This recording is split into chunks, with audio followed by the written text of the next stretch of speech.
छोड़ सकती, नहीं छोड़ सकती।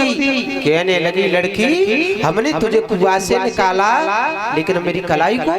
कहने लगी महाराज अब तुमने जब मेरी कलाई पकड़ी है अब जाए दूसरों कोई ना पकड़ेगो। अब जा कलाई को केवल तुम ही पकड़ो। श्री सुखदेव जी समझाने लगे राजन परीक्षित।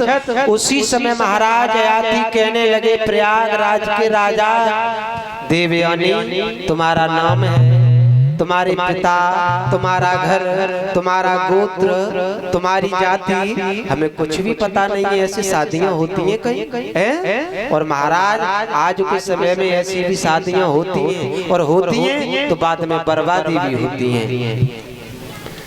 महाराज कहने लगे अपना परिचय दो। कहने लगी हम शुक्राचार्य की कन्या हूँ, जो मेरे पिता बृहस्पति के यहाँ रहते हैं उसकी कन्या ने मुझे धकेला दिया है। कहने लगे तू इसे शादी हम अवश्य कर लेंगे, लेकिन तू एक काम कर अपने पिता को जाकर के ये बता दे कि मैं महाराज के साथ अपनी शादी करना चाहती हूँ। तेरे पिता यदि एग्री हो जाएं, राजी हो जाएं तो हम तेरे साथ अवश्य शादी कर लेंगे। कहने लगी महाराज बिल्कुल सही है। आज भक्तों उसी प्रकार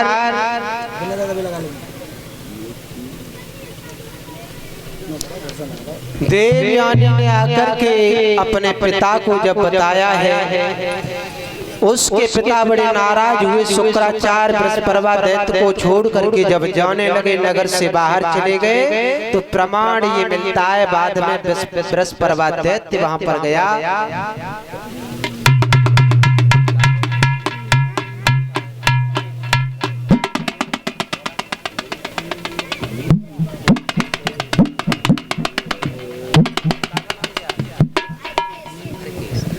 और इसी बीच में जल पोखरा से ये आए हुए हैं बेटा लविश और जो हरकेश के बेटा है, इनके द्वारा मेरा सम्मान किया गया है। मैं प्रार्थना करूंगा भगवान इस बच्चे के हाथ हमेशा धर्म की ओर अग्रसर रहे और ये आगे चल के अपने माता पिता का नाम रोशन कर।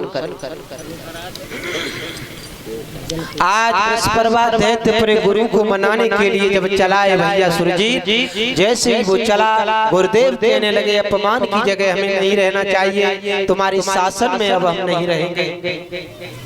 अनुनय विनय करने लगा तो शुक्राचार्य की बेटी कहने लगी देवयानी पिता यदि इसकी शर्त आप मानना चाहती हो तो इससे बोलो, जहाँ भी मेरी शादी होगी वहाँ इसकी बेटी दासी बन करके जाएगी, तो हमें शर्त स्वीकार है। माताओं बृहस्पति ने ये शर्त स्वीकार करी। उसके बाद गुरु शुक्राचार्य जब वापिस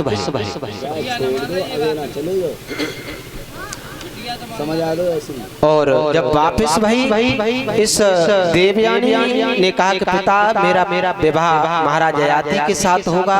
अयाति के साथ इसका विवाह क्यों होगा, इसके पीछे भी कारण था। एक बार देवताओं और दैत्यों में जब संग्राम छिड़ा हुआ था तो दैत्यों की ओर गुरु शुक्राचार्य संजीवनी विद्या जानते थे। जो उनके राक्षस मर जाते थे उन्हें पुनर्जीवन दे देते थे, लेकिन देवताओं की ओर ऐसा कोई नहीं था कि जो मर जाए उसे पुनर्जीवन दे दिया जाए। तब गुरु बृहस्पति का बेटा कच्छ उनके कहे अनुसार गुरु शुक्राचार्य के पास में आया संजीवनी विद्या सीखने के लिए। थोड़ा संक्षेप में ध्यान देंगे, जब वो विद्या को सीख करके निपुण हो गया, जाने लगा, और जब जाने लगा तो देवयानी उसके ऊपर मोहित हो गई। ये जब देवयानी उस कच्छ के ऊपर मोहित हुई है माताओं,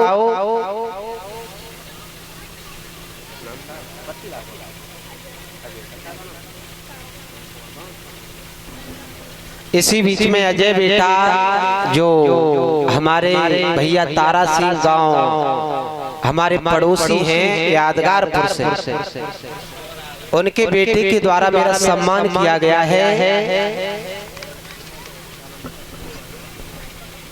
अजय बेटा के द्वारा जो मेरे पड़ोसी हैं यादगारपुर से, भगवान से प्रार्थना करूंगा प्रभु इस बच्चे को आगे चल के सद्बुद्धि सद्ज्ञान दें और ये अपने परिवार का नाम रोशन करते रहे।